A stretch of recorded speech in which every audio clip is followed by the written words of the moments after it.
Hey sports fans, Coach Nick here, and welcome to B-Ball Breakdown. As you all well know, we're not a channel, we're a conversation. So what better way to do that than to have a great conversation with Kevin Eastman, who's a former NBA coach and is now currently a speaker to both corporate and sports teams. So Coach, thanks for joining us. I'm really excited to have you on today. Yeah, Nick, I'm looking forward to it. I know you do a lot of good things with your conversations and have helped a lot of coaches. So hopefully I'll be able to throw a couple of nuggets out there and do the same. For sure. Well, here's one I think a lot of people want to know about. And when you were coaching with Doc Rivers and Tom Thibodeau over in Boston, maybe not the origin of ice defense started there, but I think that it became certainly most popular there as a ground zero for when teams started to emulate that. So I was wondering if you can give us a little insight into the evolution of installing ice defense to defend the pick and roll when you were in Boston.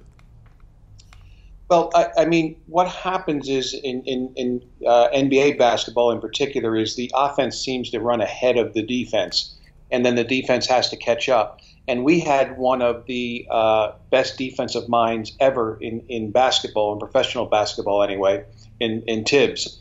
And whether he invented it or somebody else did and we just perfected it with our particular group, it worked and it worked well. And it was all based on the players are getting so good, and you have to do things to try and cut down the size of the floor.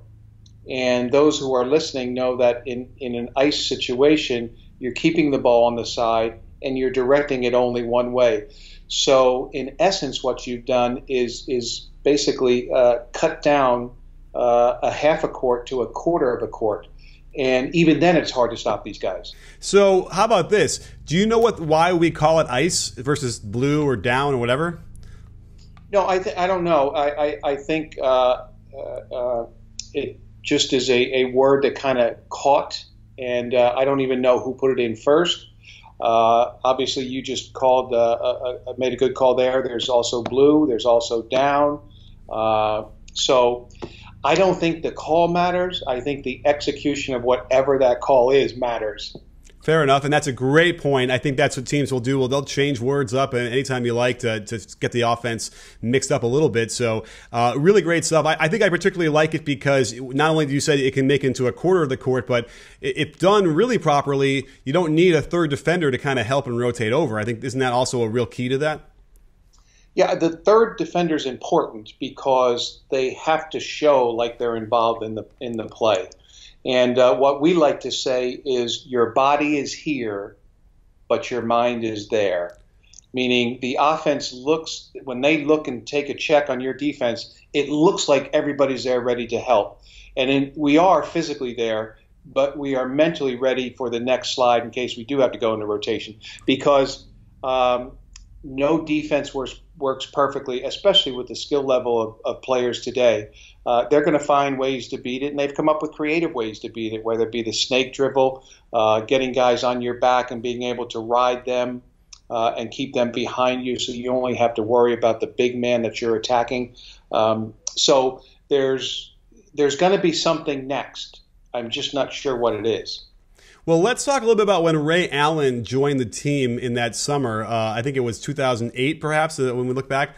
And you suddenly had a guy that needed to be running off of screens and was going to pull the defense apart. So what kind of challenge or meetings did you end up having about that to create an offense that would suit him better? Well, the way Doc did it, I don't know that we created something around him as much as we created a couple of things for him. Because what we wanted to do, we felt if we were going to win a championship, and this was the great part of that 2018, all three of the stars that people knew, the Paul Pierce, Kevin Garnett, Ray Allen, they all collectively sacrificed. Each of them took less shots on average than that which they shot during their career. So that's a big sacrifice in the NBA. So with Ray, what we try to do is just create some sets that had our best screeners screening for him, who was our best shooter. Or the other thing we tried to do is space Ray out on the floor, most times in the corner, and let Rajon Rondo penetrate and draw Ray's defender and then kick to Ray. So it wasn't these elaborate plans that we had for Ray as much as whenever you screened for Ray, it was your responsibility to get him open. Even more so than Ray's responsibility to use your screen to get open. We wanted to put the emphasis on the screener to create contact such that Ray had, because you've seen Ray play, he just needs a split second to catch and shoot. So if we could just get a piece of Ray's defender, more times than not, Ray would get a shot where he had a little bit of time and space. And then the other thing is Doc was so good in the moment, realizing how someone's defending Ray and creating what's called an ATO, an after timeout play, where he could get Ray open. And most times, as a matter of fact, almost every time, these are plays that we had never run in practice, never even talked about. They were just drawn up at that particular moment of that game. And that's what makes a professional player a true professional player. They can take it from the dry erase board, walk onto the floor, and execute it exactly like it looked like on that dry erase board during that timeout. Wow. I would wonder what you would advise to younger or lower levels of basketball. Would that be an optimal thing to do, to try and run ATOs without ever practicing that beforehand? Well, I think at the lower levels, you're better off practicing it first. But let's say you have an advanced lower level team, even if we consider that to be a high school team. You may even want to do something in practice where you spend 6 minutes of your practice time on what we would call draw it up. It's just a drill where the coach draws it up on the dry erase board. The 5 players look at what they're supposed to do in that play. Then you send them out there in a practice setting where there's no pressure on you, because you may find that you have a team that can actually do that. Mm-hmm. But obviously, logic states that if you practiced it a couple of times, it'll work much better than if you haven't. Fair enough. And, you know, just talking to you right now, you really get a sense of all the information that you have to offer. I love when I get a chance to see you and talk to you about, you know, basketball in general or specific things like this. So what is there any other way that we could kind of, you know, worship at the altar of your intellectual, library of basketball? Yeah, well, I started something last year called Elite Training Camp. And it is a seminar, a 2-day high-intensity, tremendous amount of content thrown out in that 2-day period. And we try and make it such that someone could either drive in, fly in on day one, spend the night, and then we'd get them out by noon the next day so they could fly back. So it's only 1 day lodging. And the whole concept of Elite Training Camp, and they can also go to kevineastman.net and find out about Elite Training Camp as well. It's this August 10 and 11 in Charlotte, North Carolina. But what I try and do with that is it's twofold. From the basketball X's and O's side, we are going to take a tremendously deep dive into the X's and O's and how they are taught at the NBA level, which is so detailed. But I'm only going to extract those things that can apply to any level at all, from junior high to high school to college to the pros. Then the other part of Elite Training Camp is so many guys out there, they're trying to figure out, and females too, because we get both at the Elite Training Camp, they're trying to figure out, how can I put myself into position to move up and climb this ladder and take my knowledge and my game to the next level. So we get into everything, and again, it's a deep, deep dive into topics such as what questions are going to be asked in an interview, what are the toughest questions you have to prepare for. We'll go over some answers and talk those out, how I kind of answer them on my climb. And as I always like to say, my climb went relatively high to the point of winning an NBA championship, yet I had no coaching tree, none to work from. So I created my own climb. So we go over the interview questions. We go over how to prepare for the interview. We go over how to create an interview notebook so that you have it there in front of you, as do all the people who are interviewing you, so that when you leave, you're still in front of them. We talk about how do you get into the front of mind of the people that are hiring? Because there are some strategies behind that. The problem is the people go after the wrong people. And then the other thing that we spend a great deal of time on is how can you individually be great, not good, but be great where you are in your current position? How can you add these success mindsets, habits, concepts, and strategies that all the successful coaches have ingrained in them? Because when I was young, I didn't know what they were. So, even though I said that in 2.5 minutes, it's hard to get all that information into 2 days. I mean, I'm talking like I'm where I'm really from those 2 days, which is Jersey. And you talk so fast that people don't even hear what you're saying, right? So it's going to be a high intensity, high content. And I think my goal is they have to leave there mentally drained because so much was thrown at them. But that's who we want in there. We want those people who really want to take that climb and get themselves to their next level and maybe even get a job at the next level. I forgot to mention the special guest at the Elite Training Camp is Jay Billis of ESPN.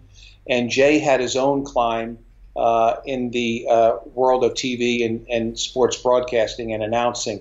But he also was a coach, people don't know this, at Duke when he first got out of college. And he played at Duke and then he coached under Coach K. So he has the perspective of both areas. And the other thing that Jay is going to speak on is, since he gets to go and watch all these practices and meet all these coaches before the day before the game on TV, he has kept kind of a file of all of the great characteristics and traits of those who succeed and how they succeed and how they operate. So we're going to probably spend about 3 of the hours with Jay going over all that stuff. Sure. Can you give us like maybe one little taste of like a trait that you're mentioning that has gotten, maybe a through line through a lot of coaches you've encountered that have become successful? One trait that seems to stand out in all of them?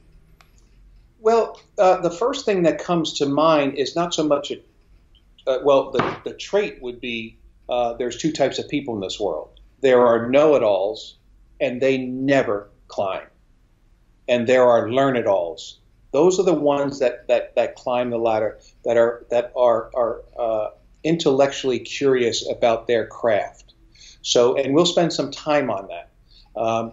But I think the thing that people have to understand is, I have this kind of list that I call the myths of success, MYTH', if you will, or S. And these are things that we have been told since we were very young, or all the books nowadays tell us that this is the truth. And in fact, it's not the total truth. And here's the one that applies to the Elite Training Camp and moving up and climbing the ladder. We've been told that networking is the big thing, right? And that if you network, you can get a job. And that's not true.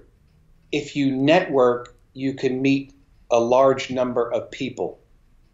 But if that's all you do, you can't get to where you want to go. So network is the number. Relationship building is the action that allows you to climb the ladder. See, it used to be the books told us that it's who you know. And now it's no longer who you know. They say it's who knows you. That's what all the books are talking about now, who knows you. But even that's not enough anymore. It's who knows you well enough that they can pick up that phone, make the call, and sell you to that person who's doing the hiring, and know you so well that they can answer any question that coach may have who wants to hire you. And that's all about relationship building. And there are certain things you have to do to be good at relationship building. And I'm like many people out there that probably are listening. I'm not a self-promoter. I don't like it. I'm uncomfortable doing it. So there are subtle ways that you can promote yourself without prostituting yourself in the process. So all those things that I just mentioned are going to be talked about in Elite Training Camp. And like I said, the people, if they go to kevineastman.net, that's the website. And then these little nuggets, like Nick, I've been throwing out to you today. I have a Twitter account now at Kevin Eastman where it's kind of a nugget a day about growth, about coaching, about creating teams, about climbing the ladder, about personal success, about growth, development, and improvement.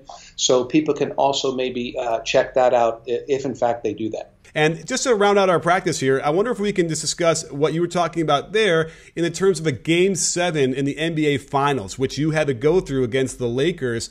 I'm just kind of curious, was there any kind of special preparation that you needed to do, even from a motivational or a communication standpoint with the players to keep them, emotionally ready to go?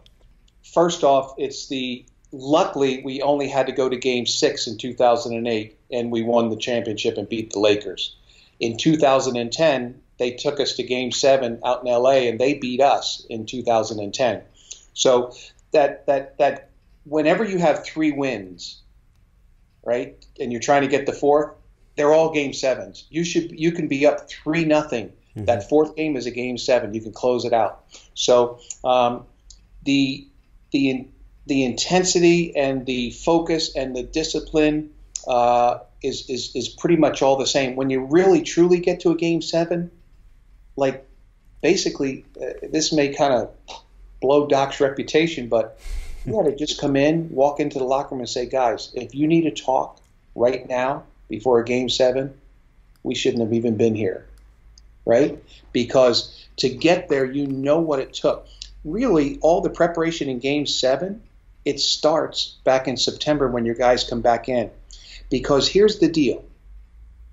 Every day counts when it's the last day, right? Every day before it counts when it's the last day, Game 7. For instance, in 2008, after we won it, the talk was about, wow, what a great side out of bounds play we ran in that special situation in the 3rd quarter. That kind of sparked us to get us on a run to maybe even win the game. And what about the great substitution we made? It was at the right time. And what about Kevin Garnett diving on the floor? That was unbelievable. That was the talk in 2008 when we won it. In 2010 when we lost it and we were flying on that plane back, here was our talk. Boy, if we'd have just maybe done this in the 2nd quarter, if we'd have just had this player in a little bit better shape, because if you remember, Kendrick Perkins got hurt and he couldn't play. So we had to have substitutes, and they weren't quite as in shape. And we were thinking, gosh, if we'd have just spent more time with their cardio in March and April, maybe we could have won. The talk was entirely different. And what you find out is all those days count when it becomes the last day. The last day is the final horn in Game 7. So it's not so much what you say in pregame talk on Game 7. It's not so much even the practice the day before Game 7. It's all the stuff that led up to that point of you being so fortunate to be in Game 7. So, but I'm sure even though Doc's message was basically, hey guys, we're here. We deserve to be here. We've made some adjustments from Game 6, whatever they may be. But my guess is those guys talked to themselves talked to each other rather, the night before, either texted or went out to dinner, and they set the tone within themselves, which is an even more powerful tone than when it comes from coach to player. Well, terrific stuff. I know I can't wait to get over there and check out what's happening with all your, the website and with the seminar, and everyone should go out there too and check that as well on the link. And again, thank you for coming on and just breaking some stuff down for us. I know there's some really great nuggets just in this video alone, so we'll have to check that out. And don't forget, sports fans, at B-Ball Breakdown, we're not a channel, we're a conversation. You in? Are you in, Coach? I'm in. You're doing a great job. Keep it up, Nick.